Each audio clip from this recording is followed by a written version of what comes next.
Assalamualaikum warahmatullahi wabarakatuh. Halo semua, perkenalkan kami dari kelompok 4 kelas Hukum Islam E, dan berikut anggota kelompok kami. Hari ini kami akan membahas periode kepemimpinan Ali bin Abi Thalib, 5 tahun. Hanya 5 tahun masa kepemimpinannya, tapi dampaknya terasa bagi hukum Islam hingga sekarang.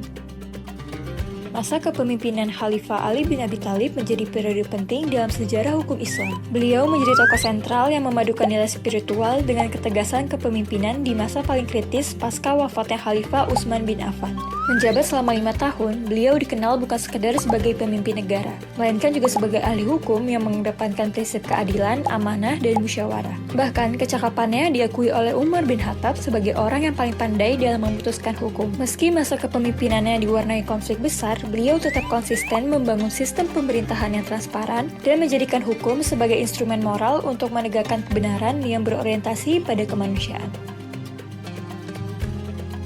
Selanjutnya kita masuk ke konflik awal. Pada masa kepemimpinan Ali bin Abi Thalib, kondisi umat Islam sedang berada dalam situasi yang tidak stabil. Terutama setelah wafatnya Utsman bin Affan, keadaan ini membuat Ali hampir tidak memiliki ruang untuk mengembangkan hukum Islam secara maksimal. Berbagai perpecahan mulai muncul di tengah umat yang kemudian berkembang menjadi konflik besar hingga terjadi perang saudara. Dari konflik internal ini, lahirlah beberapa kelompok dalam Islam. Dua di antaranya yang masih bertahan hingga sekarang adalah Sunni, yang berpegang pada sunnah Nabi, dan Syiah, yang merupakan pengikut setia Ali bin Abi Thalib. Perbedaan ini awalnya berasal dari perselisihan tentang siapa yang berhak menjadi khalifah, lalu berkembang ke perbedaan dalam akidah, ibadah, hingga sistem hukum.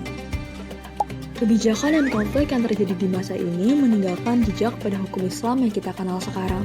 Salah satunya adalah penetapan masa idah bagi perempuan hamil yang ditinggal wafat suaminya selama 4 bulan 10 hari atau hingga melahirkan. Nah, konflik ini menyebabkan umat Islam terpecah menjadi beberapa kelompok besar, yaitu pertama, golongan Khawarij yang hanya memegang riwayat kalangan sendiri. Kedua, golongan Syiah. Mereka hanya berpegang teguh pada hadis serta fatwa yang bersumber dari imam-imam mereka. Terakhir, golongan Al-Sunnah wa Al-Jamaah sebagai mayoritas tetap menerima setiap hadis sahih tanpa membeda-bedakan antar sahabat. Dampaknya nyata dan terasa, mulai dari aturan mengenai warisan, wasiat, hingga perkawinan. 3 golongan, 3 cara pandang, dan fikih yang lahir pun tidak selalu sama. Setelah wafatnya Rasulullah, umat Islam menghadapi berbagai persoalan baru yang belum diatur secara langsung dalam Al-Quran dan hadis. Dalam kondisi ini, ijtihad menjadi sangat penting. Salah satu tokoh yang berperan besar adalah Ali bin Abi Thalib yang dikenal cerdas dan menjunjung tinggi keadilan. Dalam jurnal dijelaskan bahwa Ali memiliki metode ijtihad yang khas, yaitu berpegang teguh pada Al-Quran, berhati-hati terhadap hadis, serta menggunakan akal dalam menerapkan hukum. Selain itu, Ali juga menetapkan hukuman bagi peminum khamar sebanyak 80 cambukan untuk memberikan efek jera. Bahkan dalam kasus lain, ia mengambil tindakan tegas dengan membakar tempat yang menjadi pusat perdagangan khamar demi menjaga ketertiban masyarakat.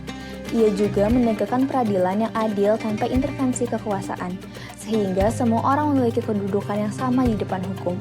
Dari sini terlihat bahwa ijtihad Ali bin Abi Thalib berlandaskan pada keadilan dan kemaslahatan, serta menunjukkan bahwa hukum Islam dapat berkembang sesuai kebutuhan zaman tanpa meninggalkan prinsip dasarnya. Pada masa pemerintahan Ali bin Abi Thalib, sumber hukum Islam pada dasarnya masih sama seperti masa Khulafaur Rasyidin sebelumnya, yaitu bersandar pada 4 sumber utama, yakni Al-Quran, Sunnah Nabi, ijma sahabat, dan qiyas. Pada masa Ali, setiap persoalan hukum terlebih dahulu dicari jawabannya dalam Al-Quran. Jika terdapat ayat yang mengatur masalah tersebut, maka hukum langsung ditetapkan berdasarkan ayat tersebut. Kemudian jika suatu masalah tidak ditemukan secara jelas dalam Al-Quran, maka para sahabat merujuk pada sunnah atau hadis Nabi, yaitu perkataan, perbuatan, dan ketetapan Nabi Muhammad.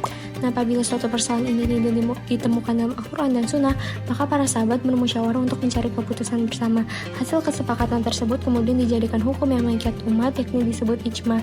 Kemudian ada qiyas juga, yang merupakan metode penetapan hukum dengan analogi atau perbandingan antara suatu masalah baru dengan masalah lama yang sudah memiliki hukum dalam Al-Quran dan Sunnah. Dari masa kepemimpinan tersebut, Ali bin Abi Thalib meninggalkan sesuatu yang jauh lebih berharga dari kekuasaan, yaitu cara berpikir hukum yang adil, berani, dan berpihak kepada kemanusiaan. Konflik boleh datang dan pergi, tapi prinsip yang ia tanamkan masih kita warisi sampai hari ini. Sekian dari kami, semoga bermanfaat. Wassalamualaikum warahmatullahi wabarakatuh.